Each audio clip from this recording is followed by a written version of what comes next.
আসসালামু আলাইকুম রাহমাতুল্লাহ। প্রিয় এসএসসি শিক্ষার্থী, কেমন আছো সবাই? আশা করি তোমরা সবাই ভালো আছো।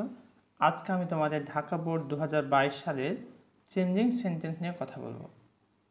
আর এখানে মজার বিষয় হচ্ছে প্রত্যেকটি বাক্য থেকে যে রুলটি অ্যাপ্লাই হচ্ছে সেই রুলটি আমি বলে দেব, এবং এই রুলগুলোর মাধ্যমে তোমরা পরবর্তী যে চেঞ্জিং সেন্টেন্সগুলো আছে খুব সহজেই তোমরা পারবে।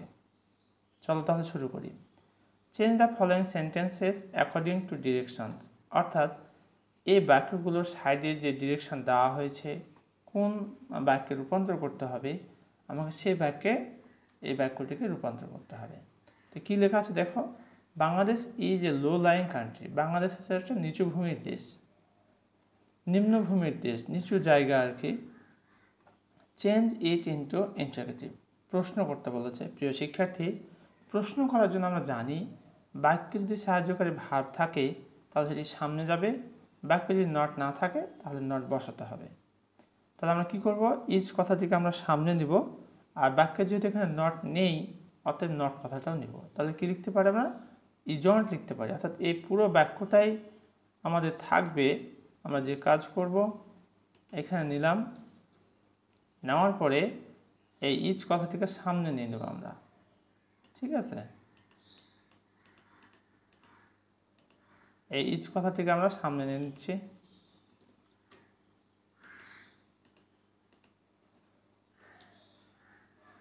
আইটা বড় হাতের হয়ে যাবে, আইটাকে সংখ্যা আমরা লিখতে পারি ইজন্ট, এন দিয়ে apostrophe T. Isn't Bangladesh A low lying country. তাহলে কত সিম্পলি আমরা করতে পারি, খেয়াল করো প্রিয় শিক্ষার্থী, একেবারেই সহজ।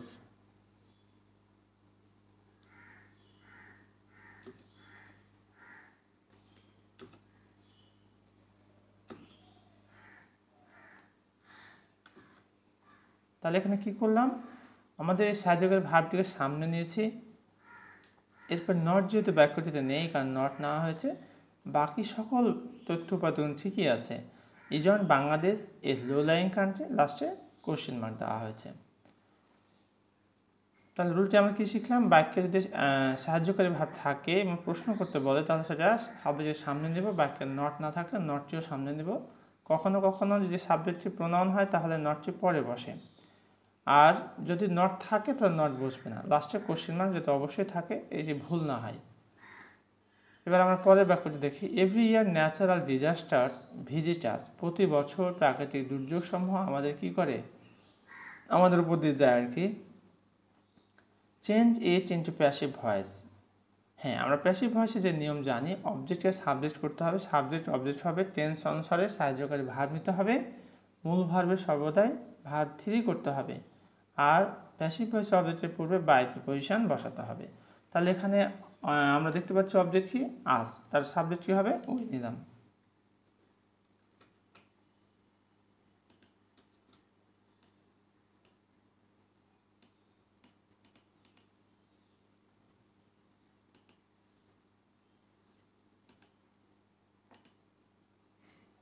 আমরা একটা কাজ করতে পারি, সেটি হলো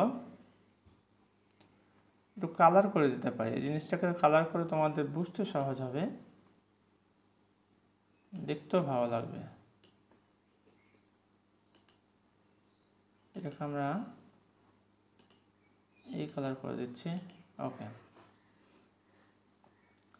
এবার আমরা দেখি every year natural disasters visit us. তাহলে এখানে আসটা হচ্ছে অবজেক্ট, এখানে প্যাসিভ ভয়েসের সাবজেক্ট হলো উই, এটা প্রেজেন্ট ইনডিফিনিট টেন্স। তাহলে উই এর পরে কি হবে, আর হবে, উই আর, আর মূল ভার্ব হচ্ছে ভিজিট, তাহলে আর কি হবে, ভিজিটেড। উই আর ভিজিটেড, আমাদের কি করা, ভিজিট করা হয়। Dash we are visited by natural disasters, এখানে বাই আমরা প্রিপোজিশন বসাবো, বাই ন্যাচারাল ডিজাস্টার্স, এটা আমরা বসাই দেবো, যেটা সাবজেক্ট অবজেক্টে চলে যাবে।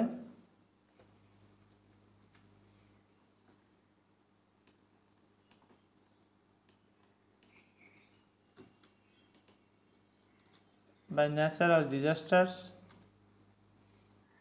এভরি ইয়ার, আর এভরি ইয়ারটাকে আমরা বসাই দেবো অবশ্যই শেষে।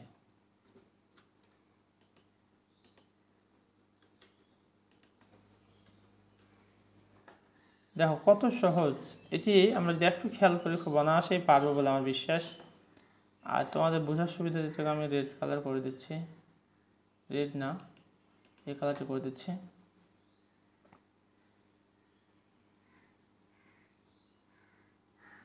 কি করলাম তাহলে আমরা, এই যে এখানে আসটা ছিল অবজেক্ট, এটা হলো সাবজেক্ট প্যাসিভ ভয়েসেস, এবং এটা প্রেজেন্ট টেন্স হওয়ার কারণে সাহায্যকে ভাবলাম ওয়ের পরে আর, মূল ভাবে ভিতরে ভিতরে হচ্ছে ভিজিটেড, বাই প্রিপোজিশন বসালাম, তারপর সাবজেক্ট হচ্ছে ন্যাচারাল ডিজাস্টার্স, অবজেক্ট হয়ে গেল ন্যাচারাল ডিজাস্টার্স, আর এভরি ইয়ার এক্সটেনশন এটি বসে গেল, we are visited by natural disasters every year.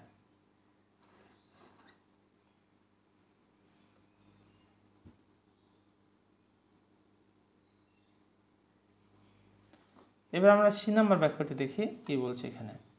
Who doesn't know the consequence of tsunami, এই সুনামির যে প্রভাব বা ফলাফল কে না জানে, মানে সবাই জানে, কে না জানে, হু ডাজন্ট, কে জানে না দ্য কনসিকুয়েন্স অফ সুনামি, সুনামির এই প্রভাবটি।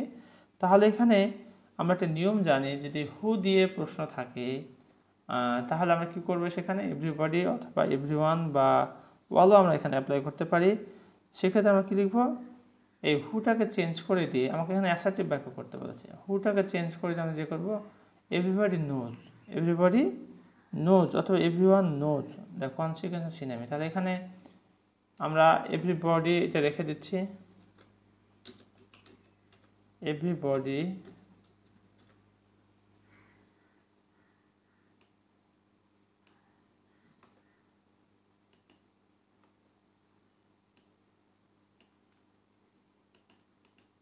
এভরিবডি অথবা আমরা এখানে অবলিক দিয়ে এভরিওয়ান, এভরিবডি বা এভরিওয়ান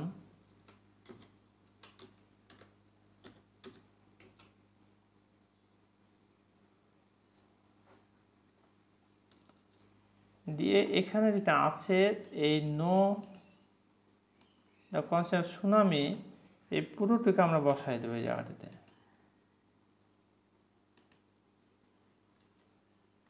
এখানে বসাই দিলাম, আর এখানে এভরিবডি যদি সাবজেক্ট হয়েছে এখানে নোজ হয়ে যাবে জায়গাটাতে।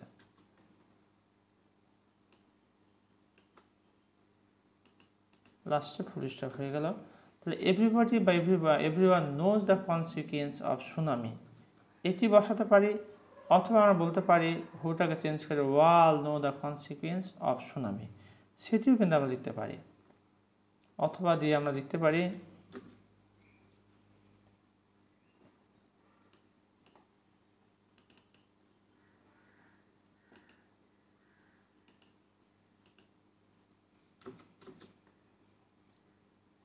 আর ওয়াল বসাতে পারি, এখানে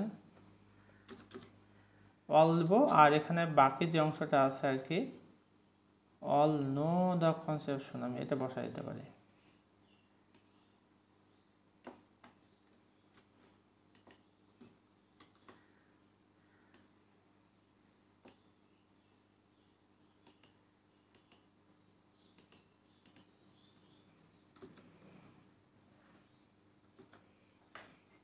তাহলে এখানে আমরা কি করলাম, হু দিয়ে যদি কখনো প্রশ্ন থাকে সেটাকে অ্যাসার্টিভ করতে বলে, সেক্ষেত্রে আমরা সেই হুয়ের পরিবর্তে এভরিবডি বা এভরিওয়ান নিব। এরপর যদি সেটা প্রেজেন্ট ইনডিফিনিট টেন্স হয়, মূল ভার্বের শেষে এস বা এস যুক্ত হবে, থার্ড পারসন হওয়ার কারণে বাকি অংশটা থাকবে এবং লাস্টে ফুল স্টপ হবে। অথবা এখানে আমরা অলও বসাতে পারি, all know the consequence of tsunami.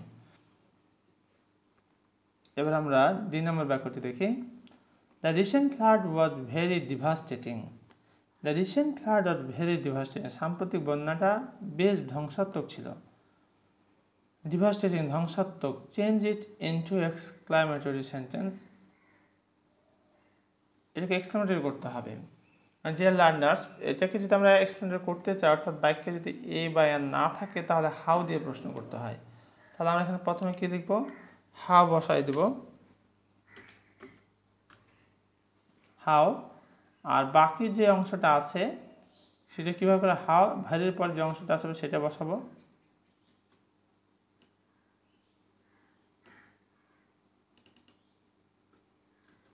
how devastating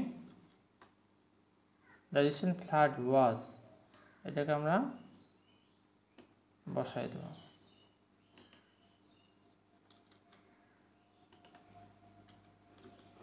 the recent flood was, লাস্টে এক্সক্লামেশন মার্কসটা বসাতে হবে, এই বিষয়ে খেয়াল রাখতে হবে। হ্যাঁ,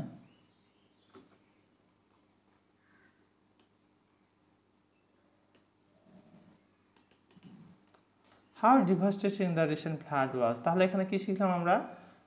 যদি এখানে কালার করছে তোমার পরীক্ষা কিন্তু কালার করবে না, অবশ্যই কালো কালিতে লিখবে। এখানে মজার বিষয় হচ্ছে যে এই বাক্যটিতে যদি আমাদের এ বা এন না পাই তাহলে অবশ্যই হাউ দিয়ে আমরা শুরু করব। হাউ দিয়ে শুরু করার পরে যে অ্যাডজেক্টিভটি আছে সেটিকে আমরা বসাবো, এরপরে বাক্যের যে অংশটা রয়েছে সেটা আমরা বসাই দেবো। How devastation the recent flood was, last যে অংশটি রয়েছে সেটি আমরা এখন অ্যাপ্লাই করব। Dhaka is the most risky city in the earthquake zone, Dhaka হচ্ছে তোমার আর্থকুয়েক জোনের মধ্যে সব থেকে একটা ঝুঁকিপূর্ণ একটা এলাকা। Dhaka is the most risky city, শহর ঢাকা হচ্ছে একটা বেশ রিস্কি শহর ইন দ্য আর্থকুয়েক জোন, ভূমিকম্প প্রবণ যে এলাকা রয়েছে, অঞ্চল রয়েছে, সেই জায়গার মধ্যে ঢাকা শহরটা হচ্ছে বেশ একটা ঝুঁকিপূর্ণ শহর। চেঞ্জ ইট ইনটু পজিটিভ, এটাকে পজিটিভ করতে হবে। তাহলে এখানে যেহেতু দা রয়েছে এখন দেখতে পাচ্ছি অন অফ দ্য নাই, সেটা আমরা কী করবো না, নো আদার দিয়ে শুরু করবো আর কি। No other city in the earthquake zone, no other city in the earthquake zone is as risky as Dhaka city. তাহলে এখানে প্রথমে আমরা বসাবো নো,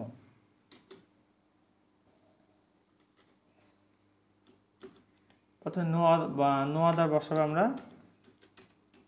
নো আদার, এরপরে এই যে অংশটা রয়েছে পুরো অংশটা বসাই দেবো আমরা। No other city, no other city in the earthquake zone, এরপরে ভাবটি বসাবো আমরা, is as risky as Dhaka, as Dhaka.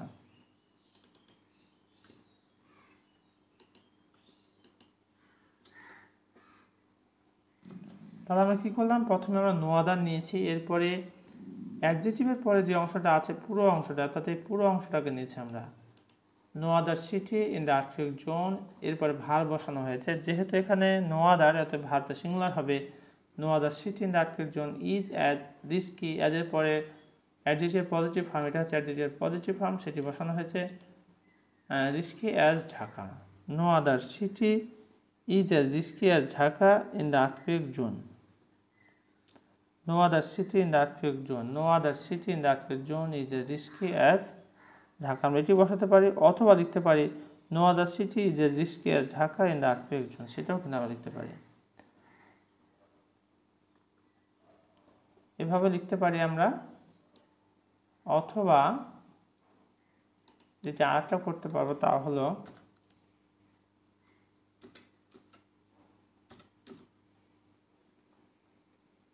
No other city ঠিক থাকবে,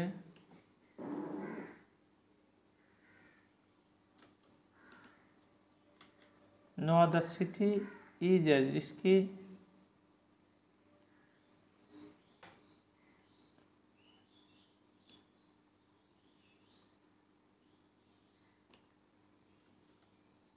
এরকম আমরা এভাবেও করতে পারি। No other city is as risky as Dhaka in the earthquake zone.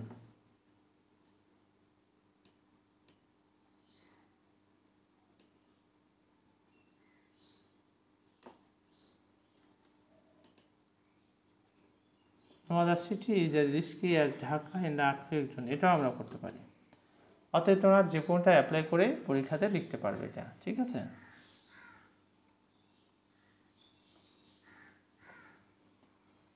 এই ছিল আমাদের ঢাকা বোর্ড 2022 সালে যে চেঞ্জিং সেন্টেন্স এসেছিল, অর্থাৎ ট্রান্সফরমেশন অফ সেন্টেন্স থেকে প্রশ্ন এসেছে, তা নিয়ে আমি বিস্তারিত কথা বলেছি। আশা করছি তোমরা ইতিমধ্যে এই বিষয়টি সম্পর্কে একটা পূর্ণ ধারণা পেয়েছো। এরপরও যদি তোমাদের কোথাও কোনো সমস্যা থেকে থাকে তাহলে কমেন্ট করে জানিয়ে দাও। ইনশাআল্লাহ I will try my best to give your comment reply. Thank you very much for watching this video. আজকের মতো এখানে শেষ করছি। আসসালামু আলাইকুম ওয়া রাহমাতুল্লাহ।